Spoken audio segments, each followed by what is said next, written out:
बेटा inorganic chemistry बहुत important part होता है बेटा। बच्चा इसी में कंफ्यूज होता रहता है कि मैं कैसे करूं, क्या करूं। बच्चा बोलता है बहुत रटना पड़ेगा, ये करना पड़ेगा, वो करना पड़ेगा।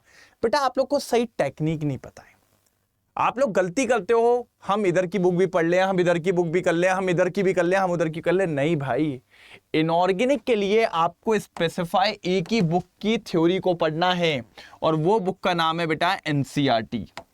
सिर्फ आपको एनसीईआरटी के पीछे चलना है। एनसीईआरटी की थ्योरी के अलावा आपको कहीं फोकस नहीं करना है बेटा नीट के रिलेटेड। हाँ बेटा, सिर्फ एनसीईआरटी, इसके अलावा कुछ भी नहीं थ्योरी को लेके। जो हमारी क्लास होती है उसमें भी हम इसी तरीके की चीजें बच्चों को बताते हैं। जो हमारा ड्रॉपर्स बैच है उसमें भी हम यही करते हैं। मैं तो कहता हूं बच्चे मिला लेना, आप तो आपको वर्डिंग्स चेंज मिलेगी, लेकिन हर एक चीज जो एनसीईआरटी में गिवन है वो मेरे पास गिवन है। तो आपको सिर्फ एनसीईआरटी के लिए, एनसीईआरटी को फॉलो करना है थ्योरी के लिए। हाँ, आप क्वेश्चन प्रैक्टिस के लिए लगा लो, उसमें मैं कुछ नहीं कहूंगा आपको। तो सबसे पहले जब भी आप पढ़ने बैठो ना बेटा, आपके पास इनऑर्गेनिक में सिर्फ और सिर्फ एनसीईआरटी की थ्योरी पे आपको बात करनी है। आप हाइलाइटर लेके बैठो, पहले आप हमारा पढ़ लो, फिर आप जब एनसीईआरटी को रीड करो ना, हाइलाइटर लेके बैठो, आप एकदम हाईलाइट करो, सारे पॉइंट्स को लिख लो। पता है, क्योंकि आप एट लास्ट फिर भूल जाओगे, और इसको जितनी बार रिवाइज करोगे। वैसे तो मैंने जनरली बच्चों को बोला कि हमें किसी एक टीचर ने कहा था कम से कम एनसीईआरटी को 52 बार पढ़ना चाहिए। कितना बेटा? 52 बार। अब तो उतना आप लोग में पेशेंस भी नहीं है, और दूसरा उतना टाइम भी नहीं है कि आप 52 बार किसी चीज को पढ़ पाओ, है ना। पॉसिबल नहीं है, क्योंकि पता है एनसीईआरटी याद थोड़ी होती है, रिकॉल होती है। बार बार जब अपन चीजों को पढ़ते हैं तो अपन को भाई दिमाग में सेट रहता है, अच्छा ऐसा था। याद थोड़ी कर पाओगे पूरी बुक को भाई, कि घोट लोगे? नहीं नहीं नहीं, पॉसिबल ही नहीं है कि घोट लो, चांस ही नहीं है। फिर इसके बाद सबसे पहले आपको एनसीईआरटी के क्वेश्चंस ही लगाने, फिर आप पहले एनसीईआरटी के क्वेश्चंस पे ही फोकस करें। अब एनसीईआरटी क्वेश्चंस में बहुत सारी चीजें, आप इंटेक्स को फॉलो करें, इंटेक्स निपटाएं, इंटेक्स क्वेश्चन। फिर आप निपटाइए भैया बैक एक्सरसाइज। बैक एक्सरसाइज जो होती है भाई बहुत बढ़िया क्वेश्चंस होते हैं। साथ ही साथ आप एक और बुक आती है, अगर आपने मार्केट में नाम सुना हो तो, एनसीईआरटी एग्जाम्पलर। इसी की गाइड है, इसी का ग्रंथ है, उसको लगा लीजिए बेटा, क्योंकि यहां से स्टेटमेंट बेस्ड क्वेश्चन आपको मिलेगा। और स्टेटमेंट बेस्ड क्वेश्चन को आप समझ रहे हो, स्टेटमेंट बेस्ड क्वेश्चन को निपटाने के लिए आपको मेहनत लगेगी बेटा। स्टेटमेंट बेस्ड क्वेश्चंस को निपटाने के लिए आपको मेहनत लगेगी, क्योंकि इन क्वेश्चंस को अगर पकड़ना है तो आपकी theory as well as questions पे कमांड होनी चाहिए। अगर आपकी कमांड नहीं है भैया, कोई नहीं बचा पाएगा आपको, कोई भी नहीं बचा पाएगा। उसके बाद आप लगाइए पीवाईक्यूज। हम आपको डीपीपी प्रोवाइड्स करते हैं, उनको लगाइए डीपीपी को। हमारे कामयाबी बैच में आपको पता ही है, ड्रॉपर्स बैच में मैं पढ़ाता हूं, तो उसमें कामयाबी बैच है, जो ड्रॉपर्स बैच है जिसमें हमारा कामयाबी बैच चलता है, उसमें हम डीपीपी नोट्स सब कुछ करवाते हैं बेटा। तभी आपकी तैयारी सॉलिड होगी, नहीं तो तैयारी सॉलिड नहीं होगी बेटा। आज लिख लो, अगर जान लगाओगे नहीं तो काम नहीं हो पाएगा बेटा। नीट का पेपर हर कोई नहीं निकाल लेता है, मेहनत लगती है उसके पीछे, है ना। दिन रात एक करना पड़ता है। आपको क्या लगता है कि मेहनत नहीं करोगे ऐसे ही कर लोगे, हो जाएगा क्या? नहीं बाबू, बिना उसके हो ही नहीं सकता, बिना मेहनत के चांस ही नहीं है आप। तो आप एक बात हमेशा याद रखो, आपको पीवाईक्यूज लगाने पड़ेंगे, डीपीपीस। अब कुछ बच्चे बोलते हैं पीवाईक्यूज कितने साल के, मैं कहता हूं कम से कम 10 से 15 साल, ठीक है। और जब आप ये एनसीईआरटी थ्योरी पढ़ रहे हो, और अगर आप हमारे बैचेस वगैरह में हो तो बेटा एक और चीज करनी पड़ेगी आपको, क्लास नोट्स। सारी क्लासेस को अटेंड करिए, क्लास नोट्स बनाइए, उसके बाद आप एनसीईआरटी रीड करिए, उसके बाद आप एनसीईआरटी क्वेश्चंस पे आइए। कैसे आएंगे? इंटेक्स, बैक्स और एनसीईआरटी एग्जाम्पलर। उसके बाद आप पीवाईक्यू, डीपीपीस 10 साल 15 साल। और एक सबसे इंपॉर्टेंट जो सिलेक्शन में सबसे बड़ा रोल प्ले करता है, दैट इज टेस्ट।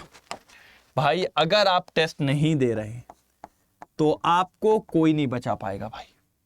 और मैं कहता हूं टेस्ट के साथ एक और चीज, यहीं पर पीवाईक्यू डीपीपी के साथ रिवीजन। भाई आप एक बात बताओ, आपको क्या लगता है, आप पहले पूरा कोर्स खत्म कर लोगे, आप पूरी इनऑर्गेनिक केमिस्ट्री खत्म कर लोगे, उसके बाद रिवाइज करोगे? नहीं भाई, आपको ये जो बार बार एनसीईआरटी पढ़ने को बोला जाता है, ये क्यों? रिवीजन के लिए। बार बार क्वेश्चन लगाने को बोला जाता है, क्यों? रिवीजन के लिए। टेस्ट देने को बोला जाता है, क्यों? रिवीजन के लिए। कि भाई जब आप फाइनल पेपर में बैठो तो आपकी इनऑर्गेनिक के चैप्टर कम से कम कई बार रिवाइज हो गए हों, वो चाहे आपके एनसीईआरटी रीडिंग के फॉर्म में, चाहे वो क्वेश्चन प्रैक्टिस के फॉर्म में, और चाहे वो आपके टेस्ट के फॉर्म में। तब आपको पता चलता है आप कितने पानी में हो और कितने पानी के बाहर हो। और अगर आप ये सब चीज नहीं कर रहे हो, मैं आपको आश्वासन देता हूं, नीट नहीं हो पाएगा बेटा। कड़वी लगेगी बात, लेकिन अगर नीट में जलवे दिखाने हैं तो भाई काम करना पड़ेगा। ये बात याद रखो बेटा, याद रखना। किरदार में अकड़ रखिए।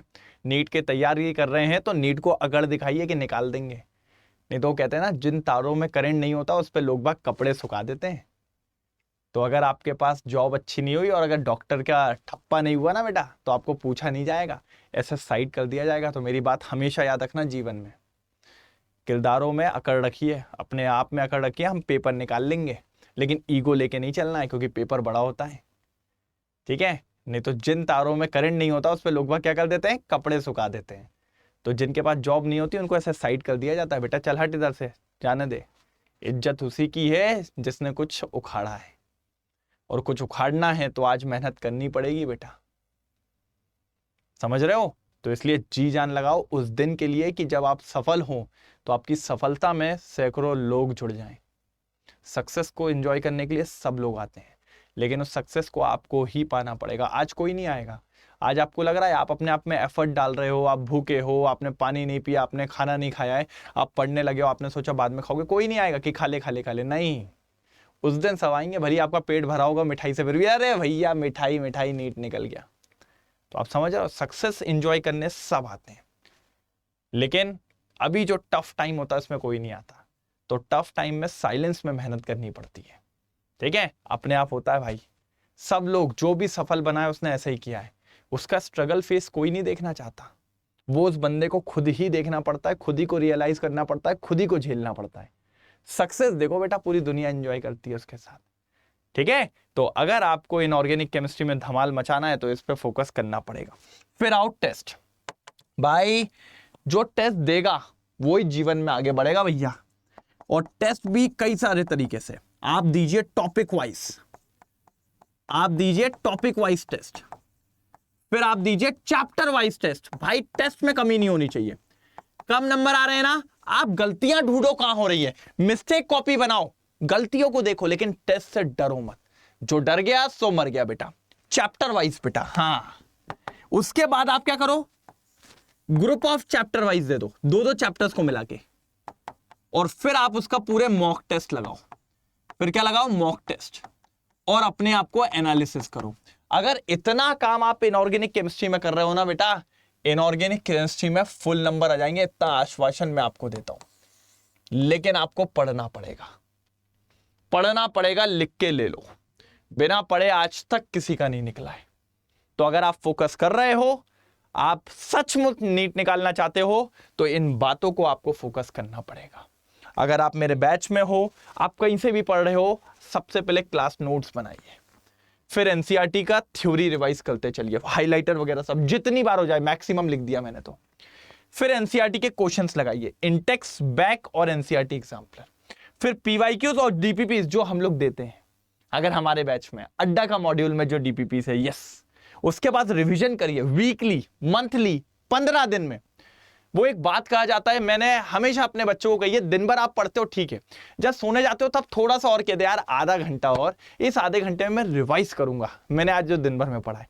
फिर देखो क्या मजा आता है, गजब तरीके से, ठीक है? तो वो करो। फिर उसके बाद टेस्ट दो भाई। टेस्ट टॉपिक वाइज हो सकता है, चैप्टर वाइज हो सकता है, ग्रुप ऑफ चैप्टर्स हो सकते हैं, 2 चैप्टर 3 चैप्टर, या फिर पूरी इनऑर्गेनिक केमिस्ट्री का मॉक टेस्ट लगा लो। अगर ये आप पूरा फॉलो कर रहे हो तो बेटा इनऑर्गेनिक केमिस्ट्री में फुल लाओगे। यही रोड मैप है इनऑर्गेनिक केमिस्ट्री का, यही रोड मैप है इनऑर्गेनिक केमिस्ट्री का। इसी तरीके से आपको पढ़ते हुए चलना है। बस अगर फोड़ना है तो आग लगा दो, ठीक है? तो मेरे हिसाब से इसमें कोई दिक्कत की बात नहीं होगी। है ना। अगर कोई दिक्कत आए तो मुझे कमेंट सेक्शन में बताइए। Okay, thank you so much.